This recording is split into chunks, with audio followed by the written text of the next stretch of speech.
दीपक, क्या विवाद है, आपको क्या कहना?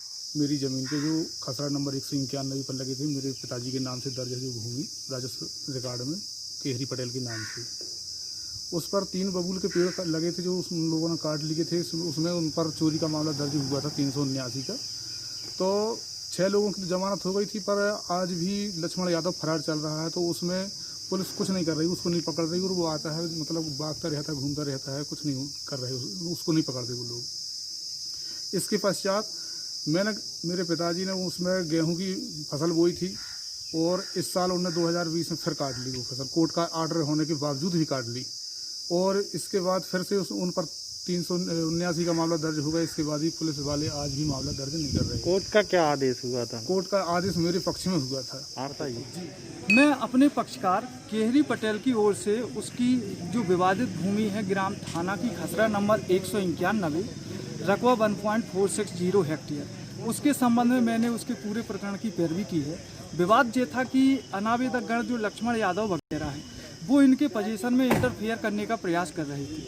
तब मेरे पक्षकार ने मुझे पैरवी हेतु नियुक्त किया और केस लगवाया। तब मैंने परमानेंट इंजंक्शन का माननीय सिविल न्यायालय में प्रकरण पेश किया था, जिसके लंबित रहने के दौरान मेरे पक्षकार केहरी पटेल एवं अनावेदक लक्ष्मण यादव के बीच में एक आपसी समझौता हो गया था, जिसमें अनावेदक लक्ष्मण ने ये स्वीकार किया था कि जो मौजा थाना की खसरा नंबर 191 की भूमि है वो वास्तव में केहरी पटेल की ही स्वामित्व और आधिपत्य की भूमि है, उसमें हम किसी प्रकार का इंटरफेयर नहीं करेंगे, बाधा दखलंदाजी नहीं करेंगे।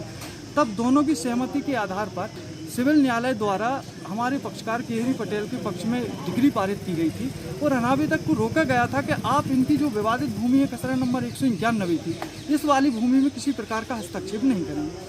उसके पश्चात मेरे पक्षकार ने बताया कि उसने उस भूमि में इंटरफेयर करना प्रारंभ कर दिया है और जो मौके पर जो शासकीय नाला है उसको इर्द गिर्द करने का प्रयास किया जा रहा है, जिस कारण मैंने उनके खिलाफ में पुनः ये कंटेम्प्ट पिटीशन लगाई थी आदेश कृषि नियम 32 CPC की, जिसमें माननीय न्यायालय द्वारा यह माना गया है कि हाँ इसने डिग्री की उल्लंघन किया है, जिस कारण उसको 30 दिन का सिविल कारागार का पनिशमेंट का ऑर्डर न्यायालय द्वारा किया गया है। उस आदेश में उसको जो नोटिस जा रहे हैं उसमें स्पष्ट आ रहा है कि ये फरार है और आज दिनांक तक करीब 2 साल से ज़्यादा हो गए हैं, उसमें उसको गिरफ्तार नहीं किया गया। उसके पश्चात इसी लक्ष्मण यादव और अन्य लोगों के द्वारा भी इंटरफेयर किए जाने का प्रयास किया जा रहा था पोजीशन में। तब मैंने दूसरा सिविल सूट क्या कार्रवाई की जा रही, क्या जांच? हाँ, ये जमीन का मामला आया है थाना गांव का। ये दोनों पक्षों का काफी समय से विवाद चल रहा है। अभी जो पूर्व में वहाँ पटवारी उन्होंने नाप की है तो नाले के दूसरे तरफ दूसरे पक्ष की जमीन निकाल दी, वो विवाद की मुख्य जड़ है। उसमें हमने SDM साहब को पत्र लिखा है कि पुनः उसकी एक समिति द्वारा जांच कराई जाए और नाप कराया जाए। उसके बाद आगे कार्रवाई के लिए हमने पत्र SDM साहब को लिख दिया है और जैसे वहाँ से वो होगा आगे प्रक्रिया अभी ये जाँच में है हमारी। जी जी जी, इस मामले में एक जानकारी ये भी आई है कि वहाँ बबूल के पेड़ थे जिसको लेकर के एक चोरी का प्रकरण उनके ऊपर दर्ज है और उस मामले में वो एक बंदा आरोपी जो फरार है, बाकी लोग जमानत पे हैं और जमानत इस शर्त पे है कि दोबारा उस पर कोई दूसरी कार्रवाई नहीं की जाएगी। नहीं, ये बात हमारे संज्ञान में नहीं है। अच्छा, यदि है तो हम उसको देखेंगे।